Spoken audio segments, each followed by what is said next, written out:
Started the show, Sabir had a very cheeky smile on his face. He's going to be an absolute surgeon today with the Pakistani team. But I think Sabir Haider bhai also mentioned very important question marks there. Across formats, the selection policy, inconsistency in the selection policy.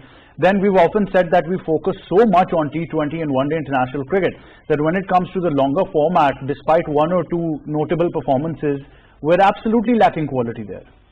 Absolutely, because we have been facing a middle order problem for so many years now. I mean, whether you are playing ODIs or Test matches.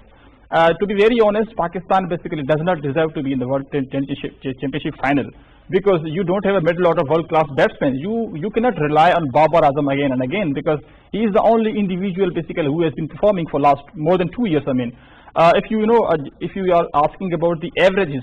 You have Fawad Alam, Shan Masood, Sarfaraz Ahmed, you have Azhar Ali.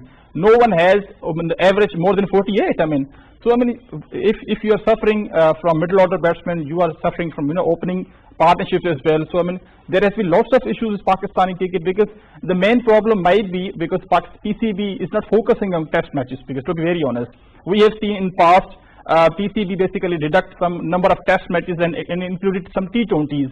These basically factors affect the cricketer's mind basically because they are only focusing on T20s. The players are selected on the basis of PSL, bowling 4 overs, playing 2 good overs, hitting some couple of sixes, and you are selected in a team. But I mean, I think the chances should be given to the youngsters.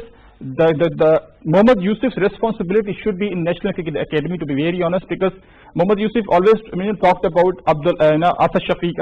Now Asad Shafique is a wonderful batsman. We basically dropped Asad Shafique only because of few failures. But Sabir, my question is, and it is a very, very painful scenario, that once we realize that now a player is in his peak and he might be able to perform, we always give the example of Johnny Bairstow. He was failing, but English Cricket Board gave him consistency and he delivered against India, he delivered against Australia, he delivered against New Zealand. He's been delivering ever since.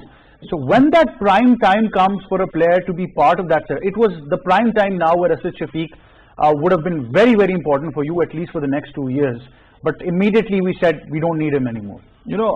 Again, the culture, we don't have a culture in Pakistan basically. Players basically, they do not go, by themselves. Basically, the cricket boards basically are forcing them to get retirement, like Mohammad Hafiz, Shoaib Malik as well. But I mean, Azhar Ali has to realize because he made his debut in 2010 in England. Like Umar Amin also made his debut in 2010 in England as well. But I mean, we basically wasted so much talent in Pakistan, giving them a couple of Test matches, 2 or 3 Test matches, 1 or 2 series, and they basically get dropped. I mean, Asim Kamal, Shadab Khan, you just named so many wonderful players. Basically, we wasted in bowling department. You have so many great all-rounders. I mean, you are basically carrying Fahim Ashraf. In Sri Lanka, Wasim Akram utilized Abdul Razak really well. He was a wonderful medium fast bowler. Asad Mahmood used to be a wonderful all-rounder, and both of them utilized properly on Sri Lankan pitches. You basically saw there was overcast condition. Fahim Ashraf could have been utilized, but you basically did not select. Again, Noman Ali has so much experience. I just want to mention one thing. Sri Lankan 3 spinners, they don't have, the combined, they hardly played, 20 international Test matches. And look at Pakistani, Yasir Shah, Numan Ali. Okay, though Mohammad Nawaz is a youngster, he played only few, but he bowled brilliantly. Yasir Shah got an economy rate of more than 3.9 runs in Test matches. He basically took, of 3 to 4 wickets. Hassan Ali basically in second Test match bowled, I think 42 overs and picked up 2 wickets.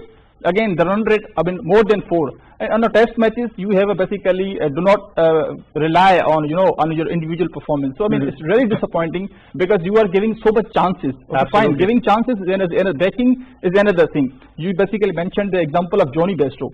Johnny Bairstow was struggling, yes, but again, the Brendan McCallum, he basically came. The Ben Stokes as well.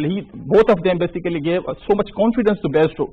The way he performed, the kind of innings he played against New Zealand was phenomenal. We have so much examples. But as far as the culture is concerned, we don't have a culture. Yeah. We cannot, the players individually cannot retire. We always, cricket board has to basically get there as well. But how long will this, Haider bhai, as a senior sports journalist, you witnessed the history of Pakistan and of course many sports here. Of course, national sport is hockey. The conditions there, we all know what is happening. Let's not go there. But we can easily say that we're a cricket-dominated society or a country. There's a lot of cricket in Pakistan. When will this culture develop? It needs to be a proper step.